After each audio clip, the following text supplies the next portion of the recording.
I don't want to say that this sit down and do makeup and talk is not the easiest thing for me, but we're gonna try.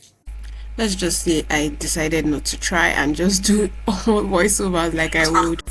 So, the video in question, a few things. First off, shout out to Cruz. For what? For citing scholarly literature at every point. I was so impressed. Whoever suggested it, take your flowers. They should have chocolate safe. 2. Shout out to the guests. I think they did an amazing job. These are not the easiest settings. 3. You people should be doing research too. Do you know how iconic it is to go over about 97%? And when they cite it's actually 97%, it means you've been reading.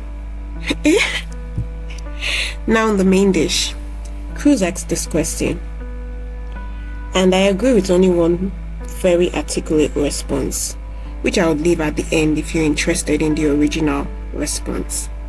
It surprises me that human beings have convinced themselves that they are capable of good outside religion. No one is good except the Father. And aside the scholar's response to how everything we know as goodness, everything guiding our moral compass, is tied to Christianity according to research. How do you think you know what bad is? Whose standards did humanity compare their good to? Let's talk about the rest of creation. Have you seen animals? Have you watched predator-prey relationships? Have you seen how nature runs on survival of the fittest? We do agree that nature has the solutions we seek for many things. I mean, it's our brothers and sisters that coined biomimicry, an entire concept that looks to nature and copies it. Various studies from physics, architecture, environmental science offer insights to the perceived perfection of natural system. My point is, many of the things we have tagged as immoral in our society is displayed in nature. We do not call a lion a murderer. People like me won't watch it chase its prey because, but we'll still agree that it's doing what it must do. Your very knowledge of good and evil is rooted in the existence of a good God, of whom you were created in his image, whether you know it or not, whether you agree with it or not. I think when we convince ourselves that we would be good outside religion, it's because we are thinking of our random acts of kindness that make us feel good. We forget we have other emotions. Jealousy, anger, sometimes very valid too.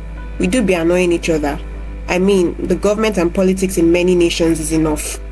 We forget pride, lust, indiscipline, you know. We forget our very imperfect thoughts too. I'll wrap up with C.S. Lewis, cause why not? My argument against God was that the universe seemed so cruel and unjust. But how had I got this idea of just and unjust? A man does not call a line crooked unless he has some idea of a straight line. What was I comparing this universe with when I called it unjust? Your philanthropic acts, your martyr tendencies, isn't what makes you good. If no one is good except the Father, then you would have to connect yourself to him through Jesus Christ. I know that my brethren and I do be acting very somehow sometimes, but it doesn't change the truth. Goodness and faith are not mutually exclusive.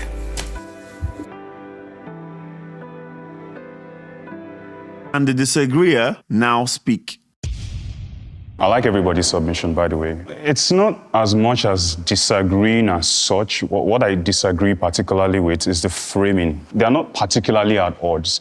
If we put them in an order of priority, I would say my faith is most important to me in the same way my faith is most important to me than any other thing. But nobody said religion. Religion, faith, interchangeable. But the point is, bearing up my faith and loving my neighbor are not at odds.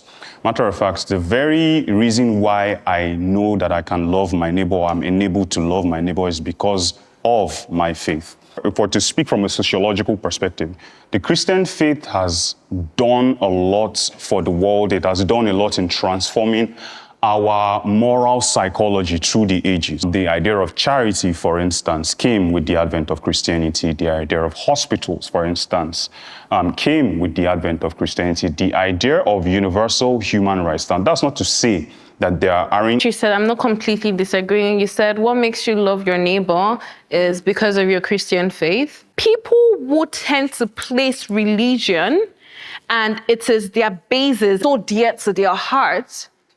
they are some of the nastiest people you would ever meet, because they believe my religion says it should be this way. What I'm saying is that you don't even know whether, and to finalize this, you don't even know whether you would do that, because again, the moral psychology under which you operate, whether or not you acknowledge God in it, is seared into the vestiges of society.